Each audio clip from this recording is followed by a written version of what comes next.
নাৰীবাদৰ প্ৰয়োজন কাক? প্ৰাক বৈদিক যুগত থকা নাৰীৰ সামাজিক মৰ্যাদা বৈদিক যুগৰ পৰা ক্ৰমান্বয়ে অৱনমিত হৈ আহি থকাৰ কথা আমি বুৰঞ্জীৰ বুকুত খোদিত ৰূপত দেখিবলৈ পাওঁ।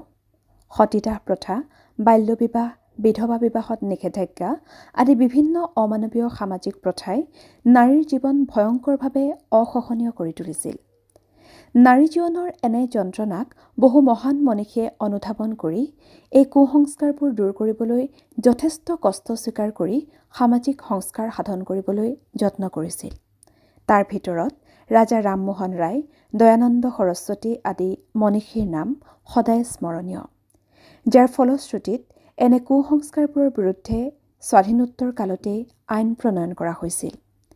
যদিও এনে আইন প্ৰণয়নে এনেবোৰ কুপ্ৰথা দূৰ কৰিলে, তথাপিও বৰ্তমান যুগলৈকে নাৰীৰ ওপৰত সামাজিক শোষণ নকমিল।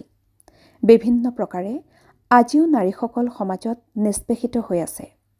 যৌতুকৰ দাবীৰে অত্যাচাৰ, ঘৰুৱা হিংসা, এচিড আক্ৰমণ, ধৰ্ষণ, দেহ ব্যৱসায়ত বলপূৰ্বকভাৱে নিক্ষেপণ ইত্যাদি ইত্যাদি।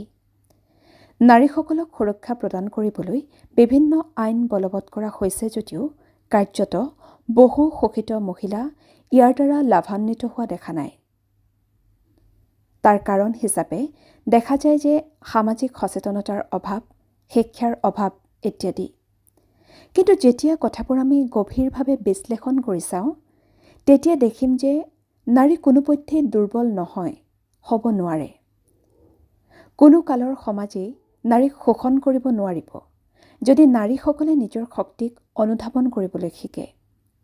উপাস্য দেৱীসকলৰ বাহিৰে আমি বিভিন্ন যুগত নাৰীৰ অদম্য শক্তিৰ কাহিনী পঢ়িবলৈ পাওঁ।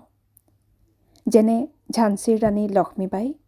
অসমৰ মূলা গাভৰুৱে যুদ্ধক্ষেত্ৰত গৈ পুৰুষৰ সমানে সমানে যুদ্ধ কৰিছিল। স্বাধীনতা আন্দোলনতো সৰোজিনী নাইডু, বিজয়লক্ষ্মী পণ্ডিত, কনকলতা বৰুৱা আদি নাৰীয়ে গ্ৰহণ কৰা ভূমিকা অভূতপূৰ্ব। চিকিৎসা ক্ষেত্ৰ, যুদ্ধক্ষেত্ৰ, মহাকাশ, গৱেষণা, ব্যৱসায় এনে কি ক্ষেত্ৰ আছে য'ত নাৰীৰ সফলতাৰ উদাহৰণ নাই? আচলতে ইচ্ছাশক্তিৰ প্ৰাধান্যতাই নাৰীক কোনো ক্ষেত্ৰতেই পিছ পৰিবলৈ নিদিয়ে।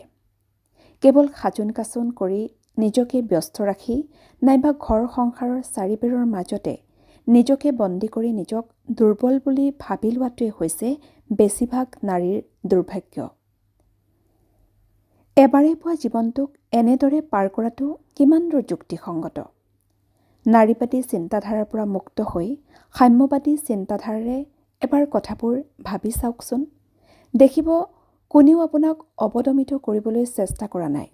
শক্তিশালী নাৰী এগৰাকী প্ৰতিজন পুৰুষৰ বাবেই শ্ৰদ্ধাৰ। নাৰী পুৰুষৰ বিভাজন নানি সমভাৱে আগুৱাবলৈ নাৰীসকলে নিজক মানসিকভাৱে প্ৰস্তুত কৰাটো বৰ্তমান সময়ত সকলোতকৈ জৰুৰী। নাৰী দিৱসৰ শুভকামনাৰে আইলুং লাহন, মুখ্য সম্পাদক, অসমীয়া বৰ্ণিল।